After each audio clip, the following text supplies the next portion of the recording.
દર્શક મિત્રો, વડોદરા કોર્પોરેશનની દબાણ શાખાની ટીમ દ્વારા આજે વડોદરા શહેરના અજબડી મિલ વિસ્તારમાં એક મોટી કાર્યવાહી હાથ ધરવામાં આવી હતી।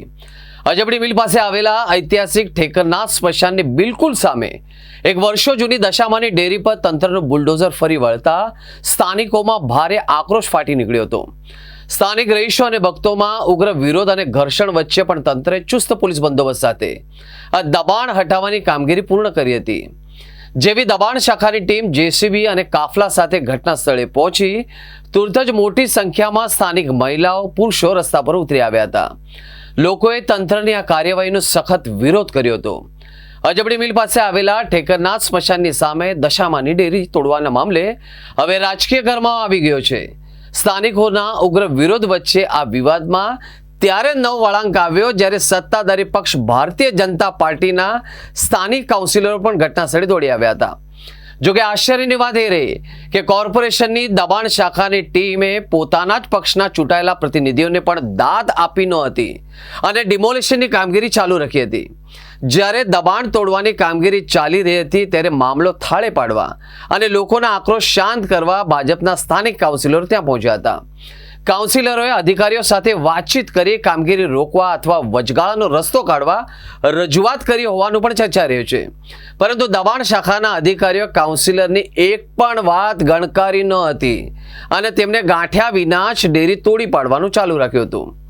આ દ્રશ્ય જોઈને ત્યાં હાજર સ્થાનિક લોકોમાં ભારે ગણગણાટ શરૂ થઈ ગયો છે।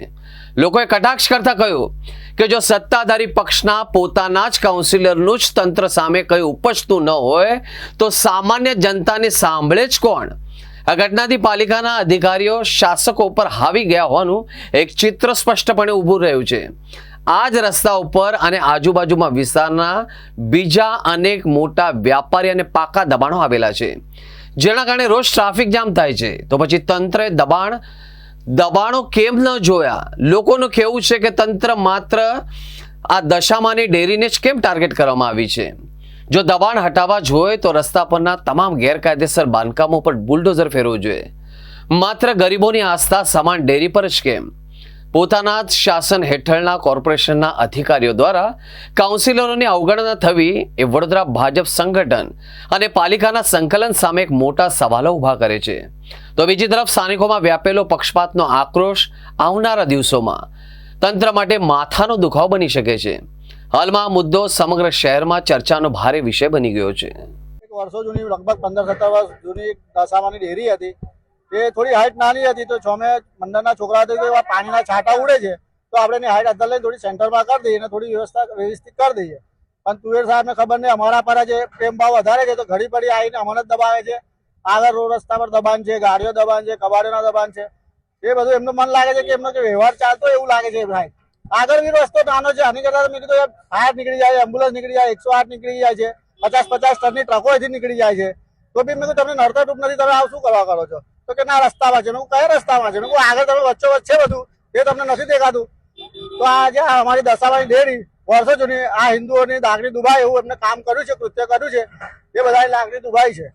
અમારી એવી જ માંગણી છે કે આ જે વર્ષો જૂની ડેરી છે, જે ભાવિક ભક્તો આવે છે, આખા મેં તો કહું છું આખું વડોદરા આવે છે દશામામાં, તે દશામાને લોકોનું આસ્થાનું સ્થળ હતું, લોકો પૂંજે છે, લોકો એમની મનોકામના બી પૂર્ણ થાય છે, લોકો એમને કીધે પ્રમાણે। તો બી આ માતાજીની ડેરી આજે એમને હટાવી દીધી છે, બહુ ખરાબ કામ કૃત્ય કર્યું છે એમને। આજરોજ પૂર્વજનના વોર્ડ નંબર 5 વિસ્તારમાં ઠેકરનાથ સ્મશાનની બહાર એક નવું મંદિર બની રહ્યું હતું હોવાનું ધ્યાન પર આવતા તાત્કાલિક દબાણ શાખાની ટીમ પોલીસ બંદોબસ્ત સાથે રાખીને તાત્કાલિક દબાણ શાખાની ટીમ મારફતે દબાણ દૂર કરવામાં આવ્યું છે। ઉપરાંત એ લોકોની રજૂઆત એવી હતી કે સાહેબ તમે અમારું મંદિર તોડી રહ્યા છો, બાજુ બીજું ડિવાઈડર બને છે તો એનાથી પણ વધારે છે, તો કેમ નથી તોડતા? તો એ પણ તરત ધ્યાન પર આવતા એ ડિવાઈડર પર નવું મંદિર બની રહ્યું છે, એને પણ અમે તાત્કાલિક દૂર કર્યું છે। અને સ્થાનિક રજૂઆતોની લોકોની એવી રજૂઆત છે કે ત્યાં પહેલા નાની ડેરી હતી એવી રજૂઆત છે। એ ડેરી નાની હતી, એ લોકોનું જૂનું મંદિર છે, તોડવામાં આવ્યું છે, એ લોકો આક્ષેપ એવો છે કે આગળ જતા ઘણી બધા અન્ય ધાર્મિક સ્થળો પણ છે। નામદાર સુપ્રીમ કોર્ટની ગાઈડલાઈન છે 2009 ની અંદર સર્વે કરવામાં આવેલો, ત્યારબાદ કોઈ નવા મંદિર બનાવવા નથી તો કોઈ ફેરફાર કરવાનું નથી। એ દરમિયાન જે તે વોર્ડને સર્વે કરવામાં આવેલો છે, એની પાસે રેકોર્ડ છે। એ ઉપરાંત ત્યાર પછી 2009 પછી કોઈ પણ મંદિર બનવા દેવાના નથી, કોઈ પણ ફેરફાર કરવાનો નથી। તેમ છતાં કોઈ પણ નવું મંદિર બનતું હોય કે ફેરફાર થતો હોય તો કોર્પોરેશન આવા દબાણો દૂર કરતી હોય છે. તેના ભાગરૂપે આ દબાણો દૂર કરવામાં આવેલા છે. કાઉન્સિલરનો આક્ષેપ છે કે જ્યાંના સૂચન કરવામાં આવે છે ત્યાં દબાણ નથી થતા ને જ્યાં નથી કોઈ સૂચન ત્યાં દબાણ દૂર કરવામાં આવે છે. ચોક્કસથી આ ધાર્મિક દબાણ હોવાનું રોડ પર ડિવાઈડર પર નવું મંદિર બન્યું તે દૂર કરવામાં આવ્યું છે. હવે કાઉન્સિલર શ્રીના જે પણ સૂચનો છે તે પણ હવે પછી દૂર કરવામાં આવશે. કાઉન્સિલર તમારા સામે આક્ષેપ કરી રહ્યા કે સંકલન બેઠકની અંદર પણ જે ગમે કહ્યું હતું એ હજુ કર્યું નથી. ચોક્કસથી કેટલાક દબાણો દૂર કર્યા છે અને એમની રજૂઆત એવી છે કે આજવા રોડ પર એકતાનગરની અંદર કેટલાક દબાણો છે તે પણ એમની રજૂઆત છે તો અમારા વોર્ડ વિસ્તારમાં આવતું દૂર કરવામાં આવશે. પાકા બાંધકામ ટાઉન ડેવલપમેન્ટ ઓફિસર દ્વારા દૂર કરવામાં આવશે. આજરોજ રોડ પર નવીન ડેરીનું નિર્માણ થઈ રહ્યું હતું ત્યાં અમારા કાર્યકર્તા નરેશભાઈ સંતોષભાઈનો ફોન આવ્યો. જ્યારે એક ડેરીનું રોડ પર નવીન થતી હતી એમને એવું કીધું કે ભાઈ રોડના દબાણમાં આવે છે તો એ ના થવું જોઈએ તો અમે વાંધ્યું. પણ અહીંયા એક જૂની ડેરી હતી જે વર્ષો જૂની હતી એમાં અમે અધિકારીઓને ના પાડી તેમ છતાં અમારા ફોન પર અમને કોઈ રિસ્પોન્સ ના આપ્યો તો અમે ચારેય કાઉન્સિલરો સાથે આવીને એનો સખત વિરોધ કરીએ છીએ ને આગળ જેટલા બી દબાણો છે એ એમને અમે સાથે લઈ જઈ અને તોડવા માટે અમે અરજી આપીશું કે આગળ જેટલા બી દબાણો છે આપણે તોડવા પડશે.